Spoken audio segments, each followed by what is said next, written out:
You are tuned in to DAR Sports Media, and we are rolling right along with our NFL divisional previews. A double drop this week so we can get you guys nice and wrapped up for the start of the NFL season. NFC South is our second team we're covering this week. Gentlemen, I feel like, I like the effort put in by some of the teams. I like some of the teams doing sensible things that we talked about in our draft coverage and our offseason coverage, but I just don't see anybody being able to take the step to take over for the Bucks. I like what the Bucks did between Emeka Egbuka, Anthony Walker, Hassan Reddick being added to the pass rush. Got Baker re-signed. We talk about how it's just a steady team and the players show up and they do their job and they can compete with some of the best at times. And I think they add, Hassan Reddick's a beast. Egbuka was one of the best receiver prospects in the draft. I think that's going to help load an offense that was already pretty damn good. I don't see anybody overtaking the Bucks. Slow and steady as she goes. What do you think? Who's your number one team in the NFC South there, Tay? I'm gonna go with the Atlanta Falcons. I think I think they finally. So you believe in this Penix thing? Because he's gonna have to show a hell of a lot more than he did last year to overtake the Bucks. I mean, it was good enough last year. I felt like he wasn't bad. I wouldn't say he was bad or anything. I mean, he just looked like a rookie quarterback. He wasn't noticeably like, oh man, this guy. He can't play, shouldn't be playing right now. Like no one said, hey, let's put Kirk Cousins back in. I didn't hear anyone say that. So he had to be doing something right. He's better than Kirk Cousins. So I mean, he'll improve. He'll improve. They got one of the best running backs in the league. They got Bijan and Drake London, Darnell Mooney, Ray McLeod. They were pretty good last year with Kirk Cousins and statistically. They work, not the most well-known names, but they work together. They're really good as a trio. The line is fine, and the line is actually pretty good, actually. I think they lost their tackle. I think they lost McGarry to an ankle injury, but the line's pretty damn good, actually. And again, this is, tell me if you've heard this song again, but like the big three. Every year they're the disappointment three, but that doesn't mean that they're not talented. Bijan Robinson, Drake London, Kyle Pitts, like we're all waiting and we've all been waiting. So I don't know, maybe this is the year. I don't know what you see to indicate that it is, but the talent's always there. So I guess you can't count it out completely. Yeah. Right.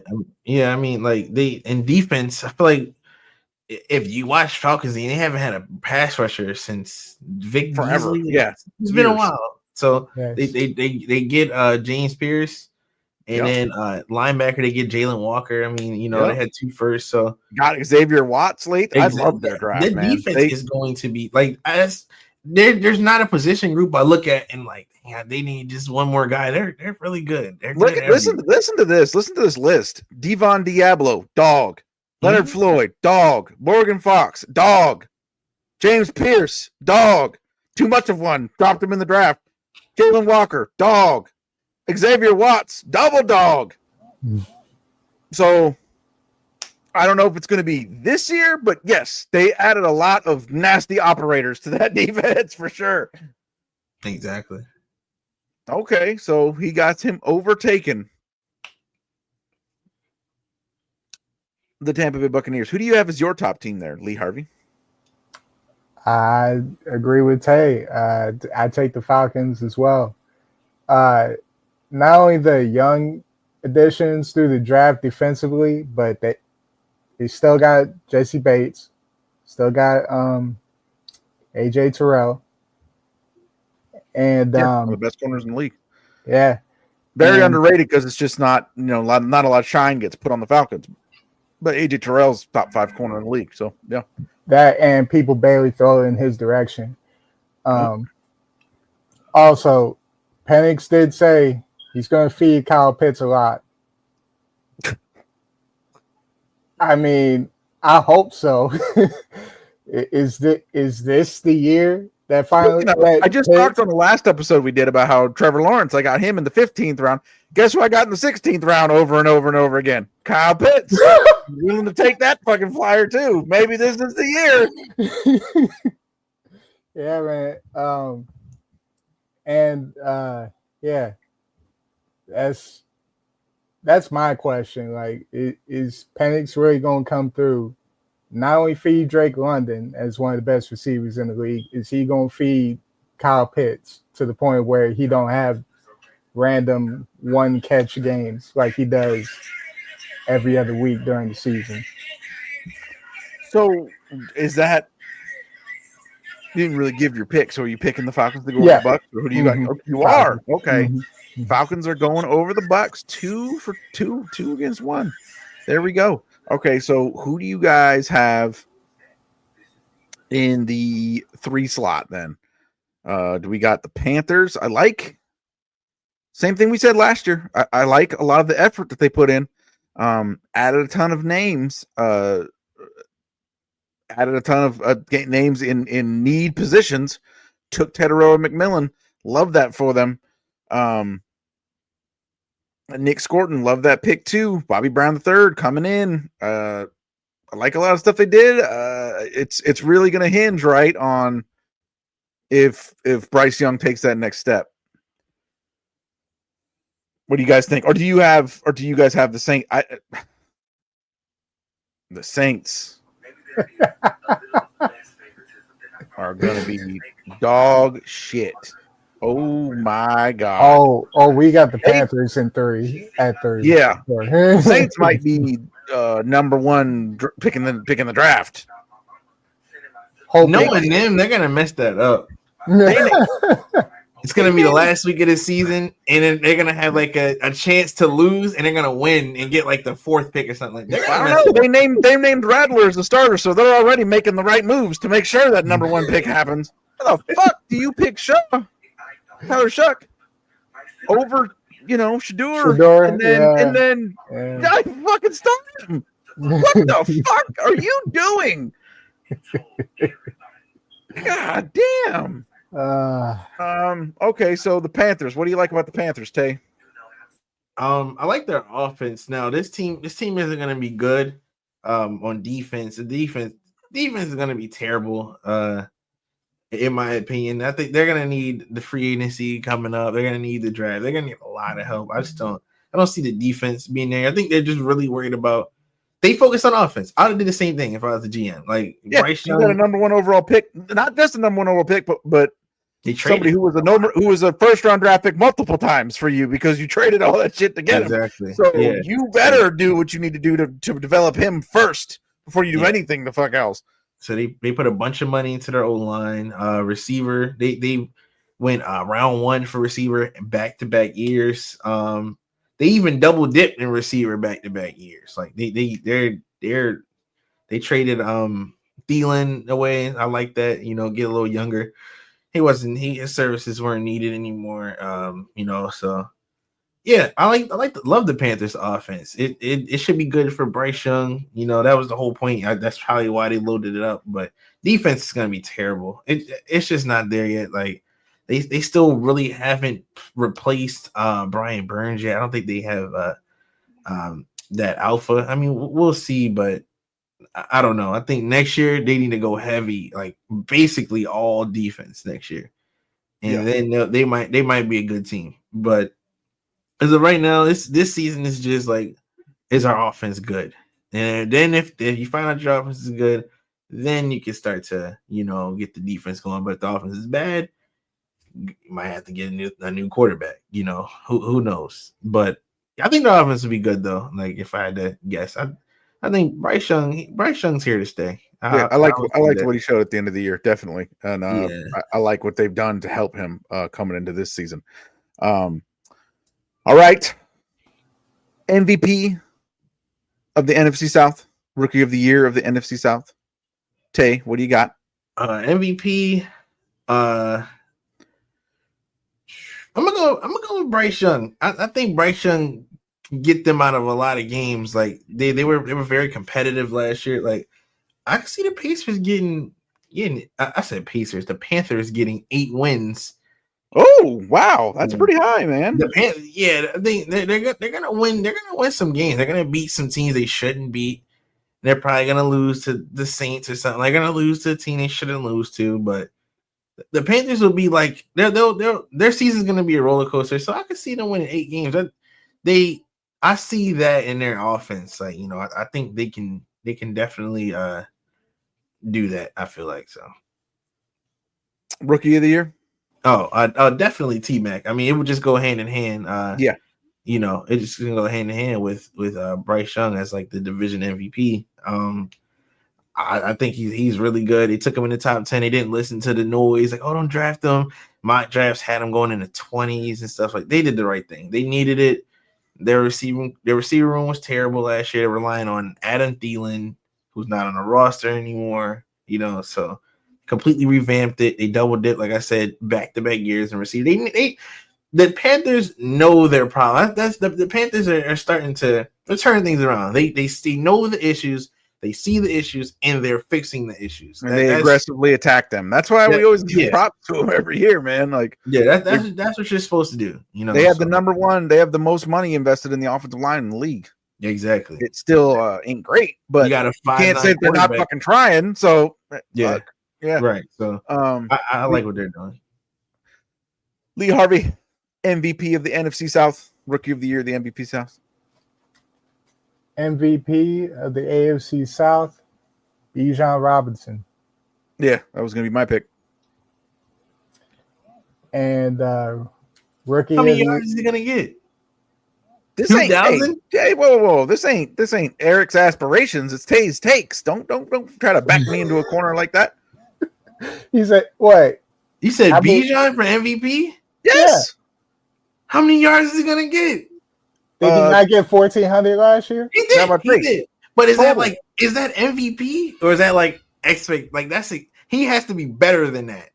Okay, 1,700. Whoa! I wasn't gonna say that. Whoa. Okay. I know. I'm not. I like Bijan. I'm not disagreeing. I just wanted to see what you're gonna say. That's all. I'm not. Well, I think if your Falcons are gonna make that leap, if they're gonna have the offense that you think that they're gonna have, I think 15 and 15 is fair. I think 1,500 total yards and 15 total touchdowns is fair. Because he's gonna be that multiplicity player that's going to stretch defenses, that's going to open things up for Kyle Pitts and going to open things up for Drake London, and is going to make things easier for Michael Penix. When the fuck is it going to happen? You've drafted this guy in the fucking top 10. He's one of the most talented players in the league. Mm-hmm. So yes, like what? I don't get it. It's year after year after year. They don't use him to his full potential. Like if not now, fucking when? You have a dude in his first year as a starter as quarterback. Don't put everything on him. Put everything on that running back that you fucking drafted that fucking high. I mean, yeah. So that was my. Go ahead, Rookie of the Year. You're Rookie of the Year. Yeah, Rookie of the Year, Ted McMillan. Yeah, hell yeah. I think we're all pretty close on that. I think Igbuka will have a chance. I think he's going to be slick, nasty in that offense with getting left alone. They need to trade. What's his name? I can't even think of his name. That's how replaceable he is. Godwin? Right? Yes. Oh my! They should have traded him immediately. They don't need him for what? Getting Igbuka is like a second version of Godwin. That's what I'm trading. Like remember when I say that this season he'll look even more replaceable. He'll be gone. He won't be a Buck next year. No way. He'll be a Raven. Like he'll be a Raven. Oh, definitely. Probably. I think he's still a little bit too close to his prime to sign to the Ravens as a wide receiver. Maybe. I don't know. Be like 2 more years. Actually, no, I fucked this up. The real MVP of the NFC South is going to be Spencer Rattler. Because he's going to be the primary person who's going to help them get Arch Manning. That's a good point. If Arch declares, I know I'm just bullshitting. That would be the New Orleans Saints' luck is to leave Spencer Rattler, and they'd be like, no, We're going to make fucking sure that we are going to be fucking terrible. We're going to get this number 1 pick, leave Spencer Rattler in no matter how bad it gets. Chris Olave is concussed again in week 4. He's fucking retiring. Fucking, we're doing all of this. Let's go. And then Arch doesn't come out. So I will say though, I think that might be a little bit in question. If it's New Orleans that has the number 1 pick, I think there might be a question if he might come out, because that's where his granddaddy was the top dog, was the man, and they're all from. I don't know if Cooper's lived in there, but like the rest of the Mannings are from the New Orleans area. So if it's New Orleans with the number 1 pick and it's kind of a homecoming situation, I don't know if maybe the vibe changes on whether he's going to come back or not, right? They said he was going to come back, but if he's the surefire number 1 pick and they surefire have the number 1 pick, personally, if he decides to come out, if I'm Dallas, I'm sending a Godfather offer down there, 3 first rounds and Dak for that first round pick. Go ahead and get Arch Manning and restart the fucking era, restart the vibes. I don't know if Jerry thinks that he has that long of a time left though to draft a quarterback and wait. But then again, quarterbacks are pretty fucking good, pretty fucking fast nowadays, right? And then you get that rookie deal, you can add some sick players around them, and then you got a shot. So I don't know. A lot of interesting things could play out, I think, with how bad the Saints are going to be with the Manning connection to New Orleans with Arch. Otherwise, without Arch, this is a bad draft to need a quarterback. And people will say, well, they picked Shuck, so they don't need a quarterback. Well, fucking according to them, that pick has not solved their quarterback issue because he's not in the fucking games. So you got to learn behind Spencer Rattler. Yeah, there you go. The calm and steady, successful hand of Spencer Rattler. Maybe the coaches will be taking them and say him aside and be like, all right, so this is what you don't fucking do, what you just saw right there. I don't know, man. That is the NFC South. I think these 2 guys, they got the Falcons making a move. I will not forget that both of you said that throughout the football season. I will probably be bringing it up. Once again, proving, I think we can all agree, Tampa Bay is like the most slept-on team. Slept-on team, some of the most slept-on players. You know, we've talked all the time about Mike Evans and how there's 2 players who have had 10 consecutive 1,000-yard seasons. Mike Evans and Jerry Rice. And you don't hear about Mike Evans like that. Hopefully he clears it with room to spare, because that was close last season. Yeah, true that. And then, Tampa Bay is just consistently good year after year after year. And yet every year people are talking about other teams, talking about teams taking them over when it doesn't appear to me to be particularly close most years. As far as top to bottom, how good the team is, how disciplined they are. But I guess we will see. This has been the NFC South. We will be coming back hitting you guys next week with the NFC West and the NFC East. Those are our last 2 divisions that we have not covered.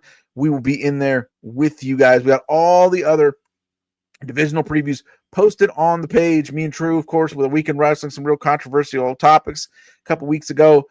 Check all that out. Check out the Medium site.